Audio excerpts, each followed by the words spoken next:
Hi, Sage Sue back for another video all about aging well and living empowered and owning our aging in positive and meaningful ways.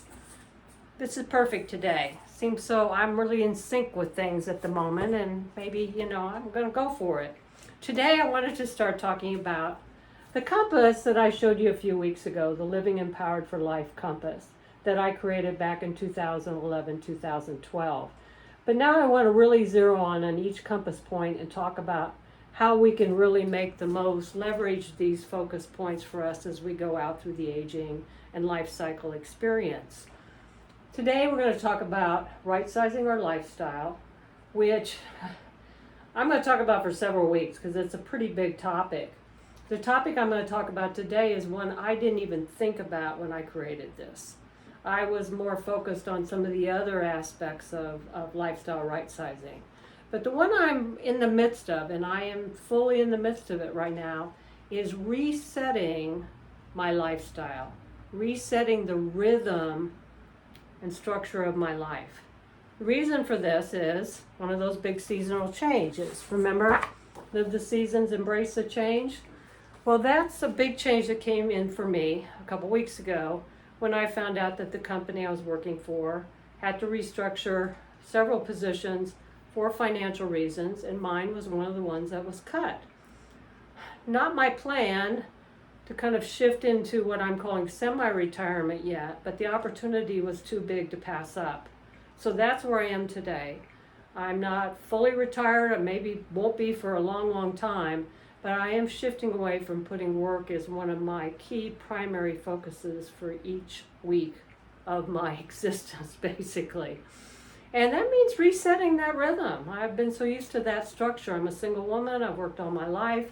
So work has always taken this kind of really big spot in my every year, every week, every month.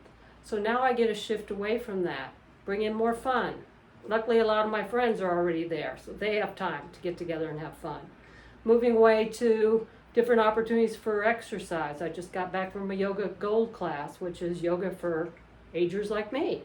So it's geared in that direction. So all of a sudden I have that opportunity to kind of expand my way out and not be exercising at night with the 20-year-olds, which is not really where I am right now, and help me heal my body and my health and my strength, which is fantastic. I'd already started looking at other interests to expand, like signing up to be a volunteer at the Fairmont Cemetery and becoming a tour guide at some point in time, learning all about the history of Denver, Colorado and this area. Now I get to push that out and take on more of that faster than I thought. I am looking at new ways to still work and engage, either through paying work or volunteer work, but again from a different foundation now. I'm coming at it from a different perspective and really hoping to zero on the things that I'm passionate about, that I get really pumped up about, and working with and for people that really resonate with me and I feel in sync with. So that's a fantastic opportunity that I'm being given right now. This shouldn't be too scary. The great thing about most things that we face as we get older is most of them are been there, done that kind of experiences. This clearly is one of them, resetting our lifestyle. Think about going away to college, how we had to kind of reset the whole rhythm of our lives. Then coming out of college or grad school, resetting it again with new jobs, new working opportunities. Getting married is a reset for our lifestyle. Having kids, then having the kids leave. Losing parents like I did over 10 years ago. Not having that focus of concerning myself with supporting and being there for my mom and dad. So those are all what I call lifestyle resets. So it's not new. We can grieve them and maybe should for anything that feels like a big loss. And I went through some grief the last few weeks. Absolutely do that as one door closes and another one opens. We're also can sit in the hallway for a while during these transitions as we reset. I'm not filling up all my time right away.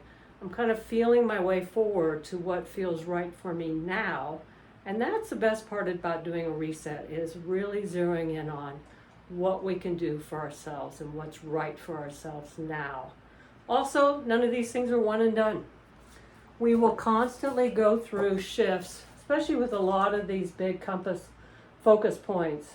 Health, our physical health, our mental cognitions, even our spirituality and purpose and lifestyle. All these pieces are not one and done. We're constantly being asked, invited to come back and revisit them again as often as we need to, and to practice getting good at making these changes. I will talk probably more about this in the coming weeks, but I'm excited about this. I'm really pumped for this opportunity to really enter into a new chapter of my life, and I look forward to sharing my experience with you along with other knowledge that I have about some of these changes. Have a great week. We'll be back to talk more about aging well in the coming weeks. Take care, age well, stay out there with the changes. Take care. Bye.